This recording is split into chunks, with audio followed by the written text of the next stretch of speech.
സുവർണ കഥകളിലേക്ക് സ്വാഗതം. ഷാബു കിളിത്തട്ടിൽ എഴുതിയ നിലാച്ചോറിൽ നിന്നും ഒരു ഭാഗം. പണത്തിനു വേണ്ടിയായിരുന്നില്ല അച്ഛൻ്റെ ഈ പ്രവൃത്തികളൊന്നും. എങ്കിലും ഗൗണ്ടർമാർ സന്തോഷത്തോടെ അരിയും റാഗിയും പോലുള്ള സാധനങ്ങൾ പൊതിയാക്കി കൊടുക്കും. കമ്പൗണ്ടർ ബാലന്റെ സേവനം അവർക്ക് വീണ്ടും ആവശ്യമുണ്ടായിരുന്നു. അവിടുന്ന് കിട്ടുന്ന സാധനങ്ങളൊന്നും അച്ഛൻ വീട്ടിലേക്ക് കൊണ്ടുപോയിരുന്നില്ല. തോട്ടികൾ കൂടുതലുള്ള ചാക്ലിയാർ കോളനിയിലാണ് അച്ഛൻ ഇതു നൽകിയിരുന്നത്. 2-3 കുടുംബങ്ങൾ മാത്രമേ ആ കോളനിയിലുണ്ടായിരുന്നുള്ളൂവെങ്കിലും അംഗസംഖ്യ കൂടുതലായിരുന്നു. പുരുഷന്മാർക്ക് തോട്ടിപ്പണിയാണ്. സ്ത്രീകൾ തൊട്ടടുത്തുള്ള കാസ്റ്റ് അയൺ കമ്പനിക്ക് വേണ്ടി പണിയെടുത്തിരുന്നു. കാന്തത്തിൽ കുത്തി ഇരുമ്പെടുത്ത് കുട്ടയിലാക്കി കൊടുത്താൽ തുച്ഛമായ കൂലി കൊടുക്കും. മുലകുടി മാറാത്ത കുട്ടിയെ തോളിൽ മാറാപ്പ് കെട്ടി അതിനുള്ളിൽ ഇട്ടുകൊണ്ടാണ് അവർ ഈ പണിക്ക് പോയിരുന്നത്. അന്നും ഗൗണ്ടർ കോളനിയിൽ നിന്ന് എന്നെയും കൂട്ടി അച്ഛൻ നേരെ പോയത് ചാക്ലിയാർ കോളനിയിലേക്കായിരുന്നു.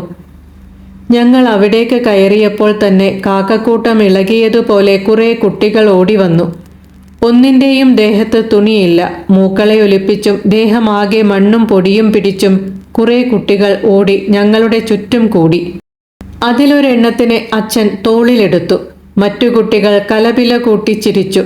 അവനെ താഴെ ഇറക്കി മൂക്കളെ ഒലിപ്പിച്ചു നിന്ന മറ്റൊരെണ്ണത്തിനെ എടുത്ത് അവൻ്റെ മൂക്കു പിഴിഞ്ഞു കളഞ്ഞു. പലതു കൈകൊണ്ട് അവൻ്റെ മൂക്കും മുഖവും തുടച്ചു വൃത്തിയാക്കുന്നത് കണ്ടപ്പോൾ എനിക്ക് നിയന്ത്രണം വിട്ടു. വലിഞ്ഞു മുറുകി ഞാൻ നിന്നു. എന്നും രാത്രിയിൽ തൈരും കൂട്ടി ഒരുരുളച്ചോറ് അച്ഛൻ എനിക്ക് വായിൽ വച്ച് തരാറുണ്ടായിരുന്നു. ആ കാഴ്ച കണ്ടതോടെ ഞാൻ ഉറപ്പിച്ചു, ഇനി മേലിൽ എനിക്കാ കൈകൊണ്ട് ഉരുള വേണ്ട. എനിക്ക് ഛർദ്ദിക്കാൻ തോന്നി. ഞങ്ങൾ ഒരു വീടിൻ്റെ തിണ്ണയിലിരുന്നു. സാപ്പിടെങ്കമ്മ, ഇപ്പത്താൻ സമച്ചേൻ, സാപ്പിട്. ഒരിലയിൽ കൊഴുക്കട്ട പോലെ 4-5 എണ്ണം ഞങ്ങളുടെ മുന്നിലേക്ക് കൊണ്ടുവച്ചുകൊണ്ട് ഒരു സ്ത്രീ പറഞ്ഞു. നല്ല വിശപ്പുണ്ടായിരുന്നെങ്കിലും അവിടുത്തെ കാഴ്ചകളിൽ മനമടുത്തു നിന്ന് എനിക്ക് ആ ഇലയിലേക്ക് നോക്കാൻ പോലും തോന്നിയില്ല.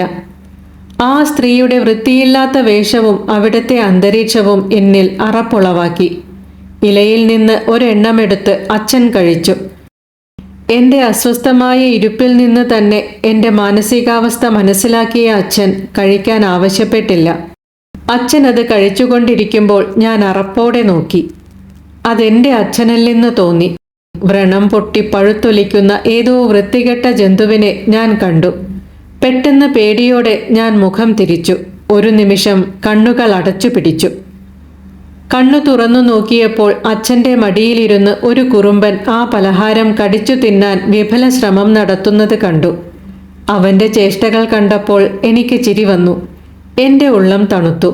അന്നു രാത്രി ഭക്ഷണം കഴിക്കാനിരിക്കുമ്പോൾ തൈരിൽ കുഴച്ച് ഒരുരുള അച്ഛൻ എൻ്റെ നേർക്ക് നീട്ടി. എൻ്റെ മനസ്സിൽ പെട്ടെന്ന് ആ കാഴ്ചകൾ നിറഞ്ഞു.